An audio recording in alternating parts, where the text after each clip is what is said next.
성도 여러분 안녕하십니까? 무더위 속에 건강 잘 유지하고 계시지요? 오늘도 7월 첫째 주 이성창 목사의 행복한 성경 이야기 시작하도록 하겠습니다. 오늘은 출애굽기 제2장 11절 말씀부터 22절까지의 말씀인데 중간에 내용만 제가 읽어드리겠습니다.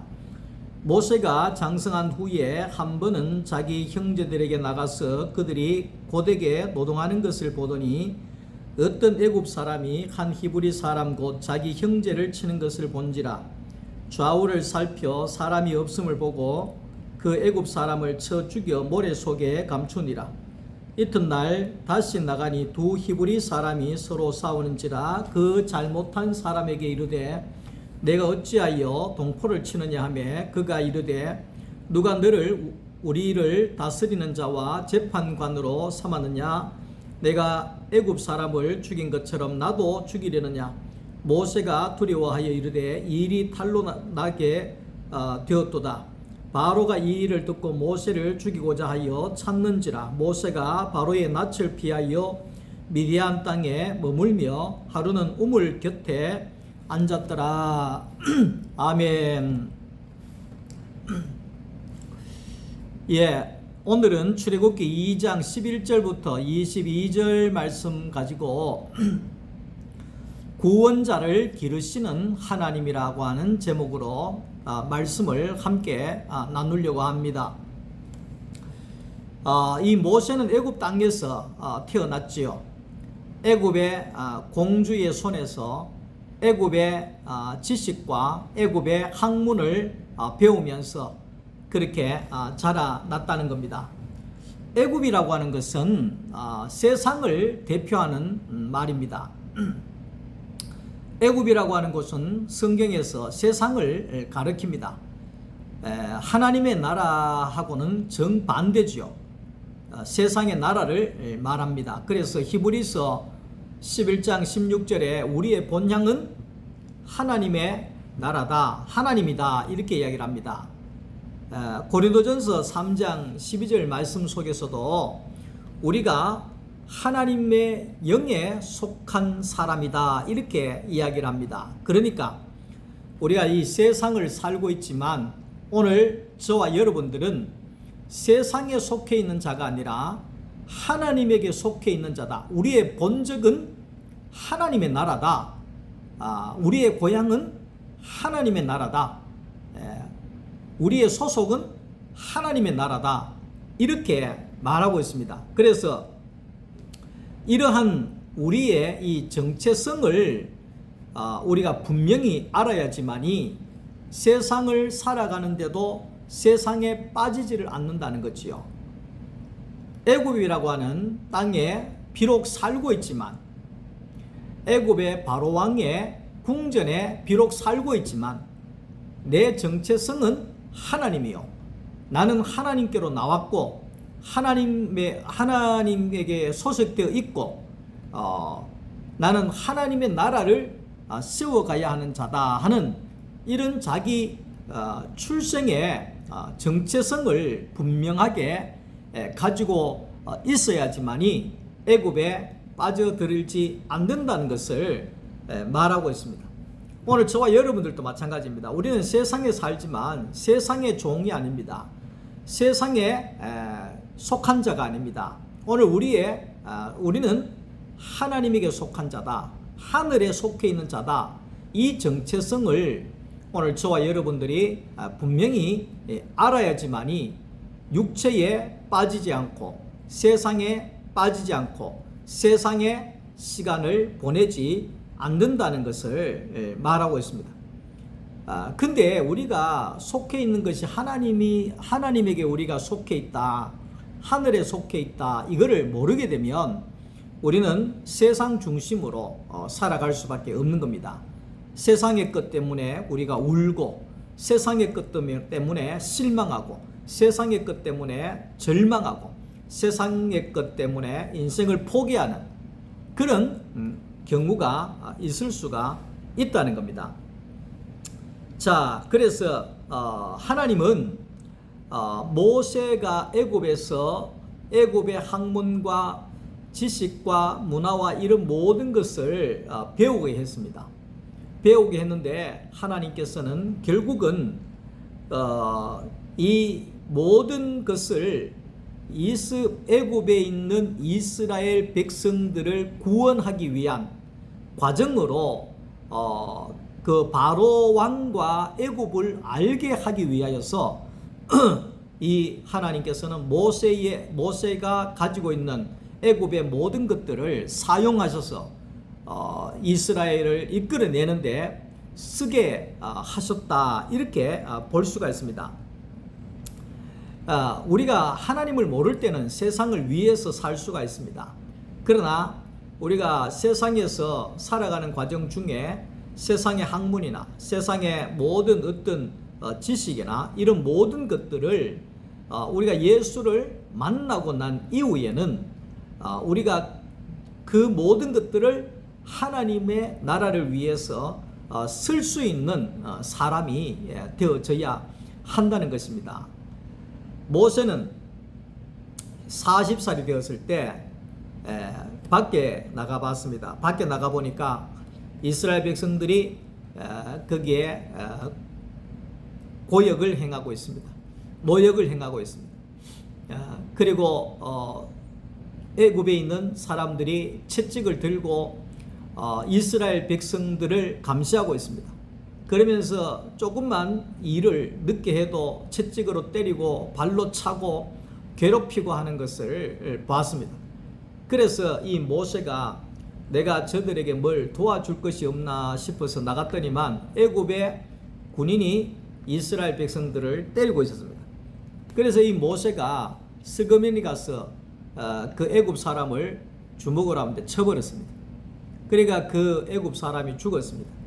모세는 그 애굽 사람을 모래 속에 숨겨버리고 돌아와 버렸습니다.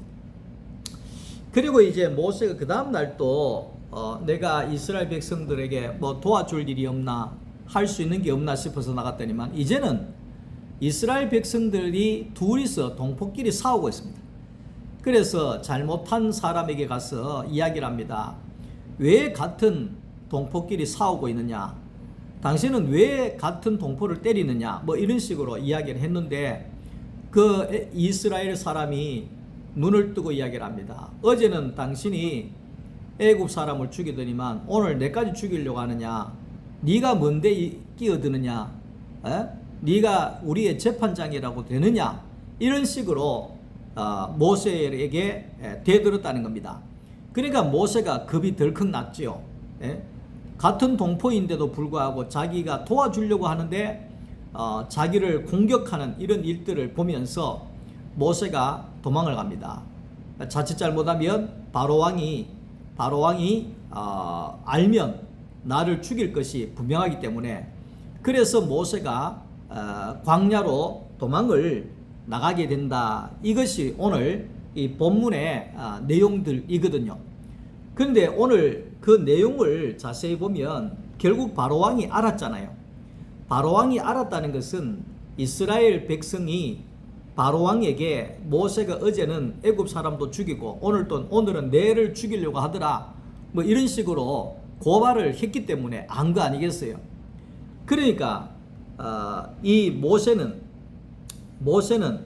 결국은 같은 동포인데도 불구하고 동족에게 배신을 당하고 도망을 가게 되는 그 어처구니 없는 상황이 벌어지게 되어졌다, 이렇게 볼 수가 있는 겁니다.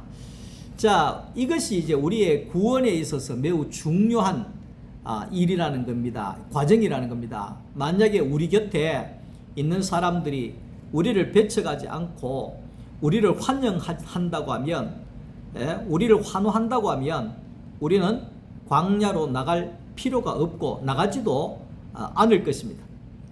다시 말하면 이스라엘 백성들이 바로왕이 노동을 시키고 괴로움을 더하고 핍박을 하지 않았으면 그들은 가나안 땅으로 가려고 하지 않았을 것입니다. 하나님을 섬기려고도 하지 않았을 겁니다. 하나님을 찾지도 않았을 것입니다. 근데 바로 왕이 괴롭히고 힘들게 하고 하니까 그들은 바로 왕을 벗어나서 나가려고 하는 그런 마음들이 있게 되어졌다는 것이죠. 세상 사람들이 우리를 환영하고 우리를 옹호하고 우리를 안아주고 그렇게 하면 우리는 절대로 광야로 나가려고 하지 않습니다. 다시 말하면 세상을 벗어나려고 하지 않을 것입니다. 세상 속에 우리는 여기가 좋사오니 이게 천국이구나 이러면서 그 세상에 빠져버릴 것입니다. 그러나 세상의 사람들이 우리를 배척하기 때문에 우리는 할 수 없이 그 자리를 떠나서 광야로 나가야 되는 그런 순간이 오게 되어진다는 겁니다. 우리도 예수 믿은 과정들이 다 똑같지 않습니까? 만약에 뭐 가정 형편이 좋고 가정이 평안하고 뭐 직장이 평안하고 세상에서 잘 나가고 그러면 우리가 쉽게 이 교회로 올 수가 있었겠어요? 가족 가운데도 힘든 일들이 있었고 가정 속에서도 힘든 일이 있었고 가난함도 있었고 실패도 있었고 좌절도 있었고 친구의 배반도 있었고 이런 것 때문에 우리는 그런 배반함이 있기 때문에 우리는 그 자리를 떠나서 교회라고 하는 축복의 땅으로 올 수가 있었다는 거지요. 북한에 이순철 귀순 용사가 있었잖아요. 그 전투기 머는 그 북한에서는 최고 엘리트 아닙니까? 그런 사람들은 그 북한 정권에서도 아끼는 인재입니다. 인재입니다. 그 한 사람의 전투 요원을 전투기 조종사를 그게 길러낸다는 것은 어마어마한 돈이 들어가기 때문에. 근데 북한에서 그나마 최고의 대접을 받고 잘 살던 이순철이라고 하는 그 귀순 탈북 용사가 왜 북한에서 남한으로 왔느냐 하면 제일 친한 친구가 있었는데 그 친구에게 그 인민재판을 하고 어린 아이가 설탕 주스 먹었다고 공개 처형을 하는 자리를 보면서 야, 참 너무한 것 같다. 딱 한마디 했는데 그렇게 믿었던 친구가 보위부에 고발을 해가지고 이순철입니까? 이순철 귀순 용사를 그렇게 모욕을 주고 감시를 하고 괴롭히고 그렇게 했다는 겁니다. 그래서 여기서는 못 살겠다. 이래서 남한으로 넘어왔다는 것 아니겠습니까? 오늘 우리의 구원의 과정에 있어서도 다 똑같다는 겁니다. 우리가 부모나 가족이나 친구나 이웃이나 우리가 직장이나 그 모든 것에 배척을 당하고 실망하고 도저히 그것에 함께 할 수 없는 그런 지경이 되어질 때 우리는 광야로 나올 수가 있다는 겁니다. 광야로 나오는 것이 축복입니다. 나를 배척해 주는 것이 축복입니다. 왜? 세상에 빠져서 함께 멸망의 길로 가는 그 자리인데 거기에서 나를 빼내줄 수 있는 광야로 나갈 수 있는 기회를 준 것이 얼마나 또 어떻게 보면 감사한 일이 아닐 수가 없다는 것을 말하고 있습니다. 우리 그 김정아 집사님이 전에 한번 그런 이야기를 하더라고요. 아이고 목사님, 내가 혼자서 아들 둘이 안 키웠으면 그런 힘든 과정이 없었으면 내가 예수를 믿었겠습니까? 내가 교회를 왔겠습니까? 이런 이야기를 하시더라고요. 그러니까 그런 과정들이 세상에서 빠져나와서 광야로 들어가는 과정이 되어진다는 겁니다. 그 과정이 되어지니까 오늘도 토요 말씀을 나누면서 참 우리 교회에서 가장 복받은 사람이 우리 김정아 집사님입니다. 그렇게 이야기도 했는데 참 그런 과정이 도리어 우리를 그곳에서 세상에서 멸망의 자리에서 끄집어내서 하나님을 만날 수 있는 과정으로 이끌어낸다는 것을 우리가 볼 수가 있는 겁니다. 하나님은 어떻게 하시든지 간에 우리를 광야로 나오게 하시는 하나님이다, 이 말입니다. 근데 광야로 딱 막상 나오면 아무것도 없어요. 이게 뭐지? 어떡하지? 아무것도 없네. 이렇게 되어진다는 거예요. 그런데 중요한 것은 광야에 나오면 내가 하던 모든 일들이 스톱이 되고 끝나는 겁니다. 다시 말하면 내 할 게 하나도 없어요. 광야에 한번 나가보세요, 여러분. 할 게 하나도 없어요. 할 게 하나도 없어요. 하늘만 쳐다보는 거예요. 그러니까 일단 광야로 나가면 내가 할 일은 끝나버리고 하나님이 일하시는 과정에 들어가게 된다. 이 이야기를 하는 겁니다. 하나 먹을 것도 이스라엘 백성들 40년 동안에 먹을 것도 하나님이 주시고 입을 것도 하나님이 주시고 물도 하나님이 주시고 구름기둥도 하나님이 주시고 불기둥도 하나님이 주시고 이것도 주시고 저것도 주시고 하나님이 하늘로부터 내려오는 자리. 광야는 하늘로부터 내려오는 자리, 하나님께로부터 내려오는 자리가 광야의 자리다, 이 말을 하고 있습니다. 근데 많은 사람들은 하늘에서 내려오는 것에 대해서 믿음이 없어가지고 땅의 것을 자꾸만 이렇게 찾고 하는데, 오늘 우리가 하나님을 알고 하나님으로부터 내려오는 것을 은혜를 먹는다, 은혜를 입는다, 하늘의 것으로 우리가 먹고 사는 그런 삶이 되어진다고 하면 우리의 삶은 정말로 평안하고 안식할 수밖에 없다는 것입니다. 이 모세는 이방인들의 그 도움을 많이 받았습니다. 동족들은 모세를 배반하고 모세를 고발하고 그래 했지만 거기에 애굽의 산파도 모세를 도와주고 바로의 공주도 모세를 도와주고 광야로 쫓겨났을 때도 미디안의 제사장이 걷어들여주고 그 자기 딸까지 내어줘서 사위로 삼게 되는 이런 이방인의 도움을 많이 얻게 되어졌다, 이 말입니다. 바울도 마찬가지입니다. 바울도 자기 민족을 구원하는 것에 있어서 내 민족을 내게 주세요, 이것이 바울의 소원이었는데, 근데 바울도 그 자기 유대인들에게 쫓겨나가지고 평생 공격을 당하는 그런 일들을 하게 된다는 겁니다. 그런데 바울은 이방인들의 사도가 되었다. 이 말은 뭐냐면 이방인들은 바울을 따르고 이방인들이 바울을 도와주고 이방인들이 바울을 협력하고 이방인들이 바울의 동력자가 되고 이랬다는 겁니다. 그 여기에는 중요한 것이 뭐냐하면 모세도 이방인들이 도왔다. 바울도 이방인들이 도왔다. 그러면 이 말은 뭐냐면 이방인이 도왔다는 것은 내가 한 게 아니라 하나님이 일을 하셨다, 이 말이죠. 하나님이 일을 하셨다, 이거 말이죠.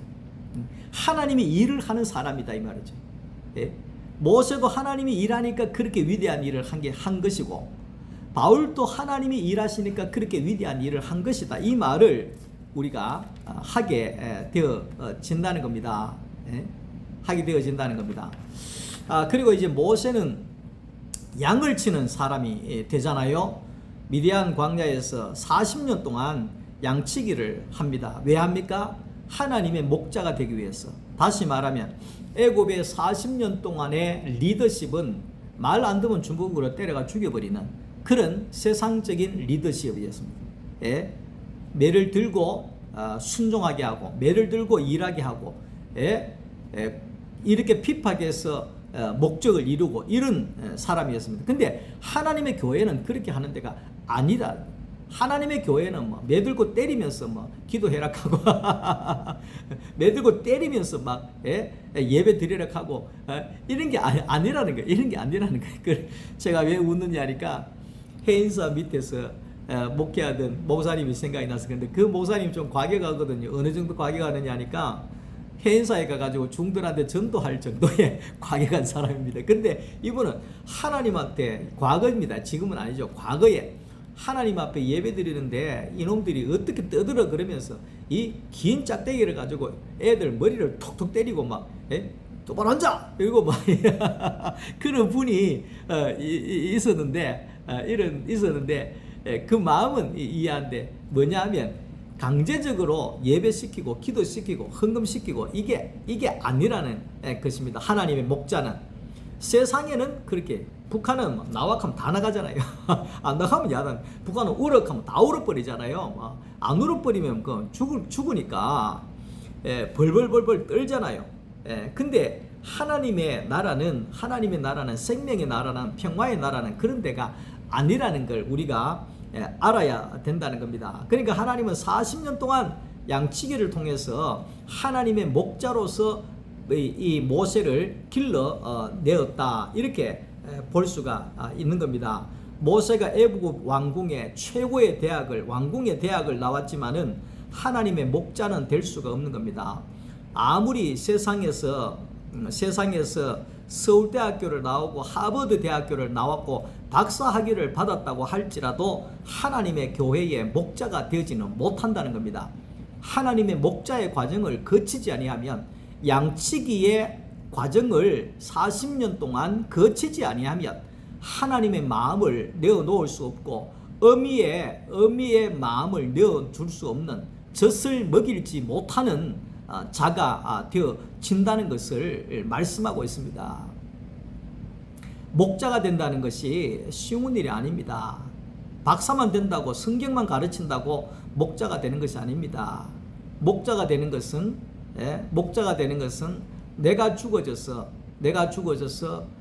양을 살려낼 수 있는 그런 마음, 아버지의 마음이 있어야지만이 하나님의 목자가 되어질 수가 있는 거죠. 이슬람 교회는요, 예배 안 드리면요 바로 칼로 목 쳐 죽여버립니다. 이슬람에는 다른 종교 믿으면 막 그 자리에서 다 죽여버립니다. 그러니까 벌벌 떨면서 있잖아요. 산이든지 누가 보든지 안 보든지 간에 막 하루에 5번씩 막 기도하고 막 야단을 하잖아요. 그러니까 종교성으로도 하겠지만 무서워서도 할 수밖에 없는 거지요. 근데 하나님의 나라는 그렇지 않습니다. 하나님의 나라는 인격적인 나라다, 이렇게 이야기할 수가 있습니다. 인격적인 나라다. 다시 말하면 인격적인 나라라고 하는 것은 하나님은 강압적으로 시키는 분이 아니라 하나님은 우리가 결정할 수 있도록 결정권을 우리에게 주신 분이시다, 이렇게 말하고 있습니다. 그래서 믿음으로라고 표현합니다. 믿음으로 구원받는다. 이 말은 뭐냐 하면 결정권을 우리에게 주셔서 거기에 이제 결정권을 우리에게 주셔서 우리가 예수를 진심으로 사랑하고 결혼할 때도 강압적으로 제가 포항에 있을 때 동네 예쁜 아가씨가 있었는데 이 동네 깡패가 강압적으로 데려가가지고 결혼을 해가지고 애를 낳고 막 이렇게 평생 그렇게 한 사람도 본 적이 없지 않아 있습니다. 그건 사랑이 아닙니다. 그러니까 신앙도 마찬가지입니다. 강압적으로 앉혀가지고 예배해라, 기도해라, 이거는 신앙이 아니라는 것입니다. 기독교의 신앙은 뭐냐 하니까 우리가 하나님의 사랑을 알고 우리가 내 스스로 하나님의 사랑 안으로 들어가고 믿고 받아들이고 이렇게 하는 과정을 우리에게 주셨다는 겁니다. 우리에게 하나님이 주셨다는 겁니다. 그래서 하나님이 얼마나 인격적인 분이신가를 우리는 반드시 기억할 필요가 있는 것입니다. 자, 우리가 이제 성화를 보면, 성화라고 하는 것은 예수님 그림요 보면은 예수님이 양을 안고 이렇게 나온 그림이 많습니다. 우리 강단에도 예수님 양 안고 있거든요. 예수님이 양을 안고 있는데 저 양을 안고 있는 그림을 보면서 많은 해석이 있을 수가 있습니다. 예수님이 저렇게 양을 사랑한다, 이래 표현할 수가 있고, 근데 저는 그렇게 생각하지 않습니다. 예를 들면 말 잘 듣고 잘 걸어 나가고 잘 따라다니고 하는 양은 안 알아도 잘 따라올 수 있습니다. 근데 굳이 말 안 듣고 뺀질거리고 미안합니다. 뺀질거리고 도망다니고 하여튼 사고 뭉치치고 이거는요, 걷게 하는 것보다 안고 가는 게 더 편합니다. 그러니까 예수님이 답답하니까 안고 가는 거예요. 안고 가는 거예요. 말 안 듣는 놈 안고 가는 거예요. 그러니까 이런 아버지의 마음, 이런 마음이, 긍휼의 마음이 없으면 목자가 될 수가 없다는 거예요. 어떤 목사님이 그런 이야기를 하시더라고요. 목사가 한 교회 담임 목사가 되려고 하면 반드시 개척 교회를 해봐야 된다. 그래야 영혼 귀한 줄 안다. 한 영혼 귀한 줄 안다. 이런 이야기를 하셨어요. 저도 뭐 개척을 좀 해봤지 않습니까? 한 10년 가까이 교회 개척도 해보고 뭐 이것도 해보고 저보고 해봤는데 저는 아직까지도 교회 한 사람 교회 오는 거에 대해서 얼마나 감사한지 모릅니다. 한 사람이 온다는 게 얼마나 감사해요. 그 마음이 뭐냐 하면 그때를 알기 때문에 그렇습니다. 사람 없이 그때를 알기 때문에 제가 과거에 한번 이 수요 예배 설교를 하는데 아무도 안 오고 여자 집사님 한 사람이 왔어요. 그래가지고 애기 둘이 하고 왔는데 제가 한 집사님하고 앉아가 예배를 드리는데 말씀을 한참 전하고 있는데 그 여집사님이 애가 엄마 한 부르니까 밖에 나가버리는 거예요. 그러니까 제가 말씀 전하다가 계속 강단에서 기다리고 있는 거예요.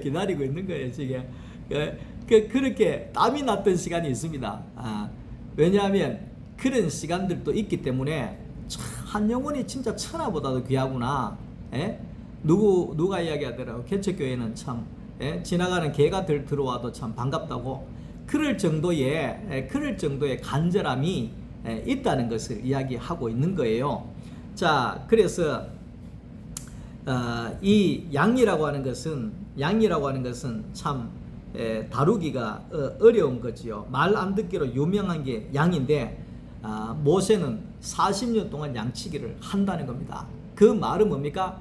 충분히 하나님 아버지의 마음을 갖게 하는 목자로서의 삶을 하나님은 살게 하시더라. 이 이야기를 하고 있는 것입니다. 하나님은 쉬운 분입니다. 이렇게 이야기하면 좀 이상하다 생각하지만 뭐냐? 구원에 있어서 우리를 구원을 주시기에 아주 쉬운 분이시다. 서울대학교나 하버드대학교에는 많이 떨어뜨리기 위해서 시험 문제를 냅니다. 그러나 구속함을 받는 시험은, 구원을 받는 시험은 많이 구원하기 위해서 문제를 냅니다. 예를 들면 너 아버지 이름 뭐고? 그러면 우리 아버지 이름 이겁니다. 이러면 너 구원 받았어. 이렇게 쉬운 것처럼 하나님은 우리에게 그렇게 쉽게 우리에게 구원을 주시는 분이다. 그래서 오늘 저와 여러분들이 예수를 믿기만 하면, 예수를 바라보기만 하면, 예수를 쳐다보기만 하면 구원에 이른다. 이 말을 하는 겁니다. 이렇게 하나님은 우리를 부르시고 한 영혼을 구원하시기를 원하신다는 사실입니다.